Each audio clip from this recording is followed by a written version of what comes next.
Guess this is going to be kind of like a quick review of this 2003 Eclipse Spyder GT.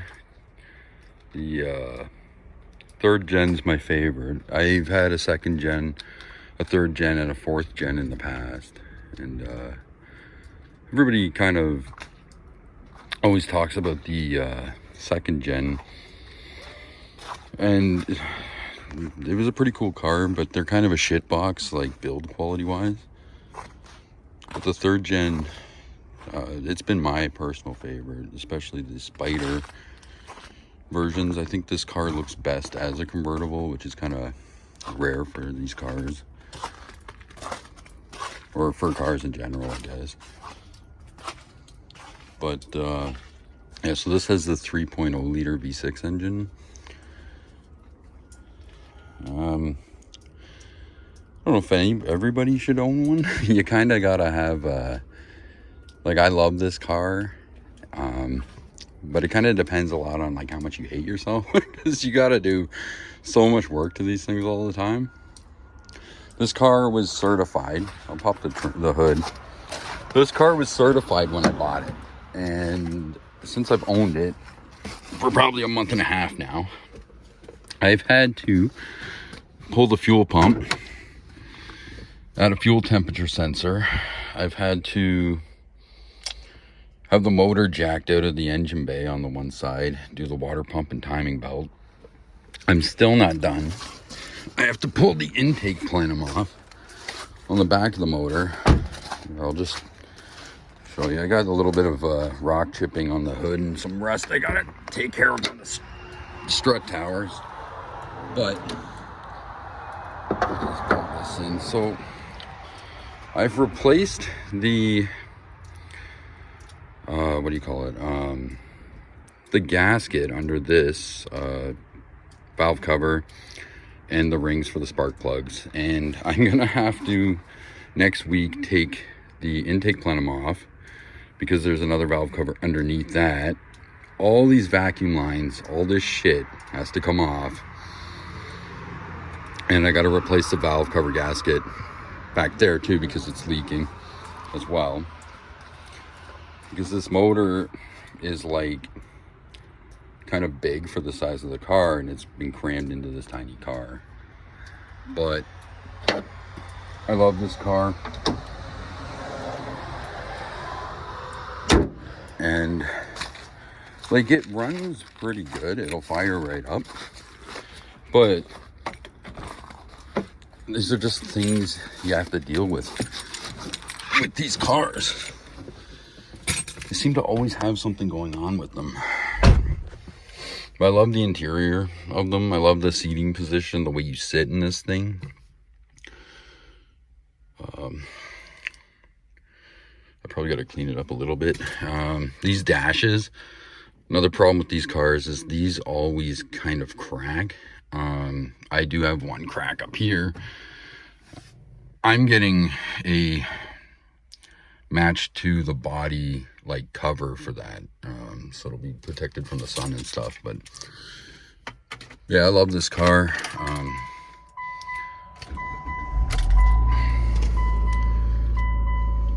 It runs pretty great. When you first start it, like the valve cover thing, it has a bit of a vacuum leak somewhere, because the RPMs kind of dance when you first start it. But other than that, once it's warmed up, it runs really great. But I've already got the parts in the mail for that valve cover and all that shit back there. I'm getting a new gasket for the intake plenum as well. The previous owner, to get this car running, because it actually sat for 15 years unused when the original owner owned it. It was sitting in a garage, so he had to replace the the injectors. He replaced the fuel pump. The fuel pump that he put in, it's kind of cheap, so it's not the best fuel pump. It didn't have the sensor that it was supposed to have, but I've replaced that. So this, I actually have Oh yeah, and you're gonna want to have a scan tool if you own one of these cars as well. I don't have a check engine light anymore. I had two for an O2 sensor and for the one behind the cat, bank 1 sensor 2, and for the fuel temperature sensor. But I've done a bypass on the one and I've added the sensor. So this is the original like sticker for the car. So this one was the in Canada, the GTP, fully loaded, every option you could get on this car, like the power seats, the leather, the 6 CD changer, all that shit. Its price in 2003 was 43,632 Canadian.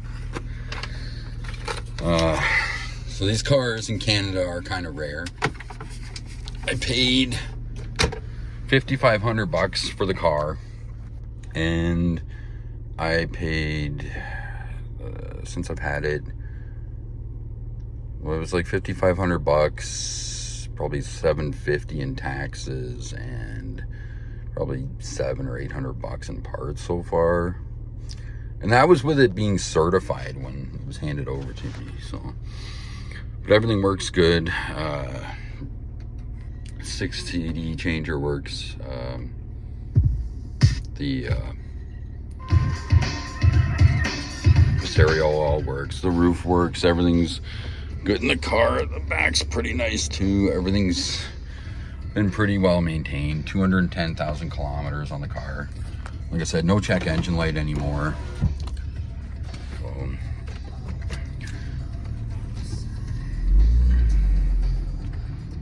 But yeah, I love this car. They can be a kind of a pain in the ass, like I was saying, but it just depends on how much you like the car, right? And if you think the car is worth putting the time and effort into to keep it kind of going. It's a 21-year-old car now.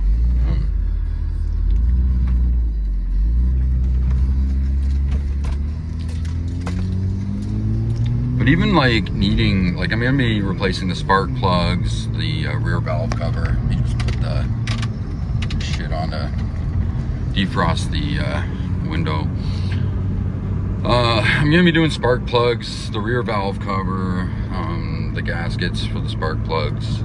But even that, like, you hear the car runs great. They're nice cars. This car feels like, even though it's a convertible, and they're not the most stiffest like cars, this thing has the fucking, like, the suspension and stuff. I had a 2016 Scion FRS, so it'd be the same cars like the Subaru BRZ and the Toyota GT86 or whatever, 86. This car feels better going down the road, the suspension, and it's 21 years old. I love this car. The only other kind of thing with these cars is this section here. These always get scratched up on the driver's side. That's what it's supposed to look like on the passenger. The dash is cracked, and like I said, the strut towers, they do kind of rust out, though that'll take these cars out. I have a couple little spots I gotta just clean up. Mine are literally just like surface level sand and paint with some rust proof paint, rust deterrent, I guess. Worst case scenario, I weld, so I could weld them, fill them in, or whatever, but right now it's not a problem, so I don't care. I plan on keeping this car forever. This is the second, third gen Eclipse I've owned, and I love this car. Like I said, I've had a second gen and a fourth gen as well. The fourth gen, in my opinion, like, the body's just too big, and the second gen, I love them. Like, I love sitting in them. In the second gen, this kind of wraps around you. It's really cool. You're kind of like in a cockpit, but the interior on the And the body on the second gens, they're kind of shit boxes. Like everything, like as cheap as this dash feels up here for cracking and stuff, that's the whole body and everything of the second gen. It's like the door handles want to fall off on the outside, and the, you know, the cable to release the hatch in the back is bad, and when you're driving down the road, the windows rattle and stuff. Like everything feels like it's gonna fall apart in that car. And I had a pretty nice one. Mine was a, you know, a 1999. It was the last year they made them, and it was still that bad. I think it had 116,000 miles on it because it was a US car. So yeah, in my opinion, owning them all, the third gen's the best. I love the third gen, and that's why I bought another one. And you know, but you got to do some things to kind of take care of them and keep them going. But as you seen when I started it, like they want to fire right up. It wants to run. It just has a couple issues, so I still got to iron out. But yeah, that's it. Thanks.